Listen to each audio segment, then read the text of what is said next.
رسول اللہ صلی اللہ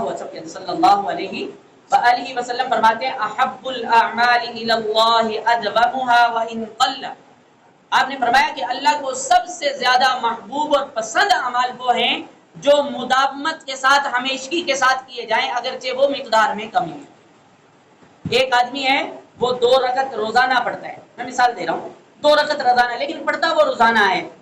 اس کے مقابلے میں یہ 1000 درجے بہتر ہے جو آدمی ایک دن کے اندر 1000 رکعت پڑھتا ہے اور باقی سارا سال سویا رہتا ہے، باقی سارا سال اللہ کے سامنے کھڑا نہیں ہوتا۔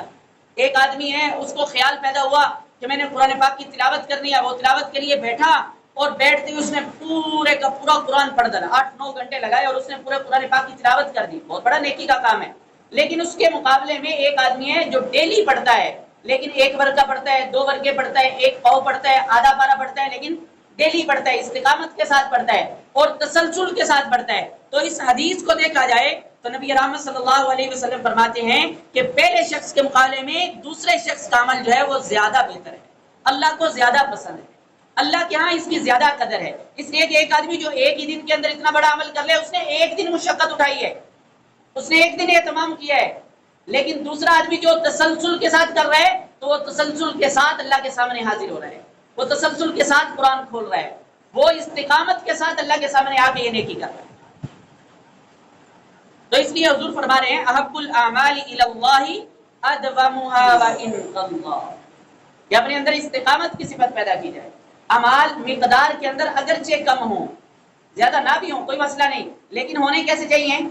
مداومت کے ساتھ ہونے چاہیے، ہمیشگی کے ساتھ ہونے چاہیے، تسلسل کے ساتھ ہونے چاہیے۔ میں نے ایک عمل جاری کیا ہے تو اس کو جاری رکھا جائے، چھوڑا نہ جائے، اللہ سے توفیق مانگی جائے۔ اور اس استقامت کے لیے جو چیز بہت زیادہ ضروری ہے وہ ہے دعاؤں کا اہتمام۔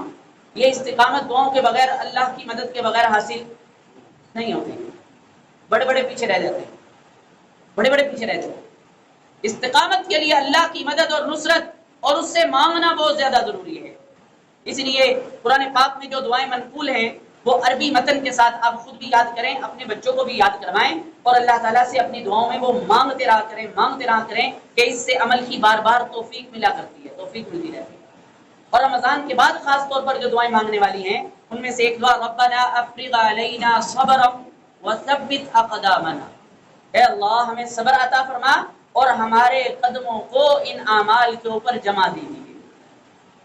یہ دعا کثرت سے مانگنے والی ہے۔ اسی طرح سورہ آل عمران کے پہلے رکوع میں آیت دعا ہے ربنا لا تزغ قلوبنا بعد اذ ہدیتنا، اے اللہ جن جن کاموں کی تو نے ہمیں نیکی کے کاموں کی توفیق دی تھی اس کے بعد ہمارے دلوں کو ٹیڑھا مت کر دینا،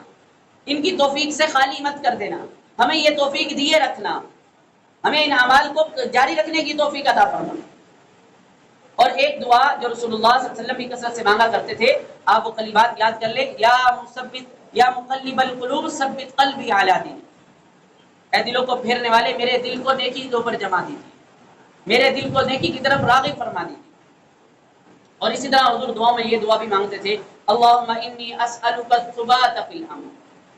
اے اللہ میں ثابت قدمی مانگتا ہوں معاملات میں۔ تو اس استقامت کو جاری رکھنے کے لیے اللہ کی مدد اور اللہ سے مانگنا بہت ضروری ہے۔